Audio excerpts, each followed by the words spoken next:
Sandra. Bonjour. Alors Nicolas Okiminuti, vous êtes directeur marketing et lab de Zins. Tout à fait. Est-ce que vous pouvez nous expliquer ce que vous faites? Oui, bien sûr. Je fais du marketing et de l'innovation pour la presse, on va dire. En fait, Zins, c'est une société qui appartient à un grand groupe de distribution de la presse, Prestalis, qui lui-même appartient à tous les éditeurs. Donc avec Zins, là je parle de la partie lab et innovation, on cherche des solutions nouvelles pour aider ces éditeurs qui sont gros comme petits, qui n'ont pas forcément tous les mêmes moyens.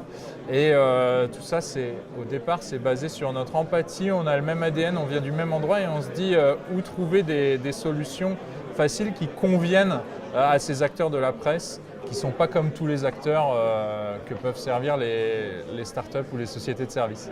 Ouais. Et on a une exclue aujourd'hui sur ce salon. Alors vous allez faire une collaboration avec Marc Lamarche, c'est ça? C'est ça.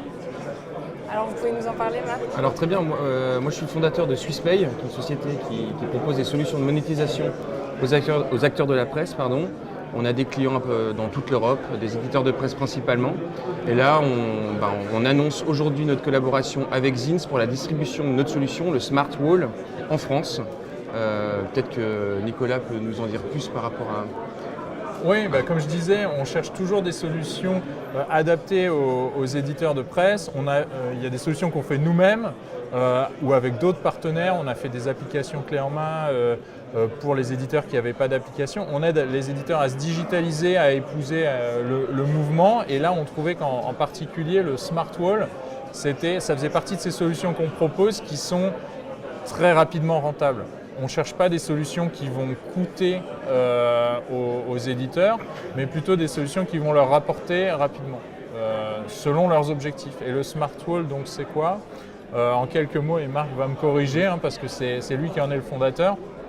Le Smart Wall, c'est, vous savez, si je vous fais passer un article à lire qui peut vous intéresser, souvent vous allez pouvoir en lire 10%, 15%, et puis on va vous demander de vous abonner ou de payer, de rentrer vos données pour pouvoir lire la suite.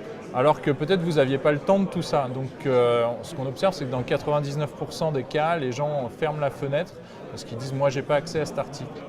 On se dit c'est dommage, tout le monde ne veut pas s'abonner, mais il y a une partie des gens qui pourraient, sur lesquels les éditeurs pourraient profiter et monétiser, comme dit Marc.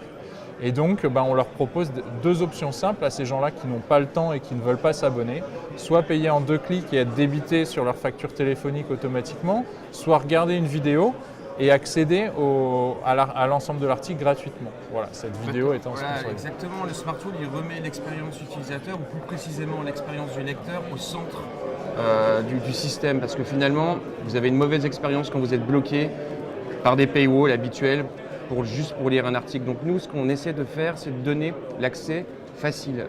Vous pouvez payer en 2 clics ou regarder une vidéo publicitaire ou vous abonner. Donc c'est donner une réponse personnalisée à chaque utilisateur. Un utilisateur qui ne va jamais s'abonner, il voudra avoir accès à un article facilement et il est prêt à payer. On a des statistiques qui le montrent. On a des annonceurs aussi qui sont prêts à mettre des vidéos et à offrir du contenu. Et c'est vrai que les utilisateurs aiment bien ce système de visionner une vidéo publicitaire pour accéder gratuitement à du contenu.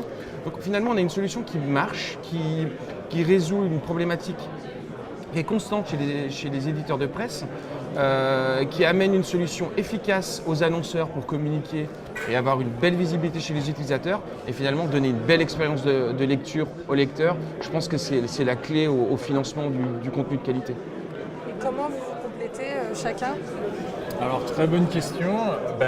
On l'a dit, le produit il a été pensé par les équipes de SwissPay pour s'adapter à différents usages, notamment au niveau des éditeurs. Nous, comme je le disais, on travaille avec 400 éditeurs ici en France qui sont aussi, qui détiennent aussi le groupe Prestalis. Donc, on a en fait, ce qu'on va apporter, c'est toute la relation avec les éditeurs français ou qui opèrent en France, et puis tout ce feedback pour enrichir le produit, l'adapter aux nouveaux cas d'usage à la fois des utilisateurs, ce qu'on observe, et puis faire tous ces tests avec les éditeurs qu'on a déjà commencé, parce qu'ils ont des objectifs très différents les uns des autres. Et avec ce type d'outils, nous, ce qui nous semblait intéressant, c'est qu'ils peuvent créer leur propre stratégie. Ils peuvent se l'approprier. Ce n'est pas eux qui achètent un smart wall, c'est eux qui construisent leur propre smart wall. Voilà. Et ça s'ajoute aux solutions qu'ils ont déjà. Et aussi, on est complémentaire aussi. Nous, on s'occupe vraiment de la technologie. Une technologie qui est avancée. On a travaillé 2 ans dessus avec des outils de machine learning, des outils de segmentation des audiences. Voilà. Nous, le but, c'est vraiment de toujours augmenter l'efficacité de notre outil. On s'occupe aussi de la partie publicitaire. Par contre, c'est vrai que la relation avec les éditeurs, c'est quelque chose c'est un métier. Zins, membre du groupe Prestalis, ils savent parler aux éditeurs, ils savent avoir la relation avec les éditeurs.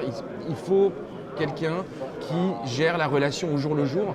Et Zins était le partenaire parfait et je pense que c'était le partenaire évident pour la France. Ce qu'on a pu observer, c'est qu'en effet, les éditeurs, ils manquent de temps pour tester toutes les solutions qu'ils ont. Et puis, ils manquent parfois aussi de ressources. Donc nous, on complète, on prend ce temps-là, on a benchmarké différentes solutions. Et puis on va avec eux tester, on les accompagne pour optimiser l'utilisation de cet outil pour que ça leur rapporte plus rapidement de l'argent, plus vite, immédiatement. Immédiatement, ouais. Donc aujourd'hui, c'est un salon important pour vous pour justement promouvoir cette nouveauté, ce nouvel outil. On rencontre énormément de gens. Le salon de la presse, c'est incontournable. C'est un salon qui se prépare en amont. On l'a bien préparé, on a eu plus de 30 rendez-vous. Donc c'est clair que c'est le salon aujourd'hui en France où il faut être quand on veut parler aux éditeurs. Et la conférence d'hier a très bien marché. Peut-être que tu peux nous en dire plus, c'est toi qui l'as organisée. Ce qui est intéressant, oui, c'était une conférence sur la thématique, c'était pas sur l'outil, mais c'était réfléchir avec un éditeur, justement, Cyril Petit, rédacteur en chef du JDD, qui teste ce type de solution avec nous et d'autres. Et vraiment réfléchir comment, d'une part, renouveler son audience, aller chercher des nouveaux lecteurs, que le JDD n'avait peut-être plus, aller les chercher ailleurs.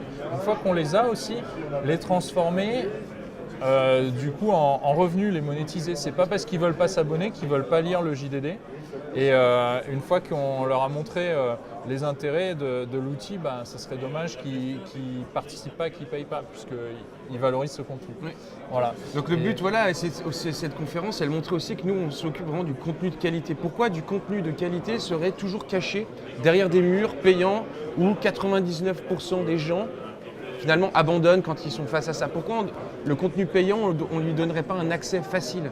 Et c'est un petit peu le but, et c'est ce qu'on a montré aussi hier avec Cyril Petit du JDD, Nicolas, et le but, c'est de pouvoir donner accès facilement, parce que je suis sûr que vous, ou Nico, vous payez régulièrement sur votre téléphone, et vous payez quand c'est facile. Et pourquoi on ne pourrait pas amener aussi ce type de technologie à la presse? Et nous, en quelque sorte, on a envie de révolutionner ensemble le marché de l'industrie de la presse. Ce qu'on a noté aussi et que j'aime beaucoup chez Marc, c'est cette capacité de vraiment comprendre les problèmes des utilisateurs, de lire un peu dans leurs pensées, dans leurs besoins et de transcrire ça dans des solutions concrètes, immédiatement activables pour les éditeurs et surtout qui se rentabilisent. Quand je disais qu'il y a une variété d'objectifs, il y a des gens qui utilisent des adblockers, on observe que cette solution elle peut permettre de baisser le nombre d'adblockers sur le site de l'éditeur. Là encore une fois, l'éditeur pilote selon ses défis, selon ses objectifs. Et nous on est là pour aider à réfléchir sur ces points. C'est vrai, c'est complètement. Le adblocking, ça devient un problème de plus en plus important. Il y a 36% des Français qui utilisent un adblocker aujourd'hui. Quand on sait que la plupart des journaux vivent en partie grâce à la publicité, il faut trouver des solutions, mais on ne va pas se battre contre l'adblocker. Il faut engager un dialogue avec l'utilisateur, lui proposer des alternatives, lui expliquer que le contenu a une valeur, qu'il est aussi financé par la publicité. Et c'est en engageant un dialogue qu'on améliore l'expérience utilisateur. Cercle vertueux, on augmente les revenus des éditeurs de presse. Parce que la presse, finalement, le contenu de presse, le contenu médiatique, c'est pas un contenu comme les autres. Je pense que c'est un contenu c'est un produit qui a une valeur importante parce que finalement ça participe à la construction de l'opinion publique. Et aujourd'hui on voit avec toute la problématique des fake news, etc., il faut qu'on réussisse vraiment, et on le fait, à valoriser le contenu de qualité parce que je pense que c'est d'intérêt public. Ok, donc Smartwall pour simplifier la vie des éditeurs et des lecteurs du coup. Et Exactement. des utilisateurs, ouais, Voilà. exactement. Et des annonceurs. Merci beaucoup messieurs. Merci à vous.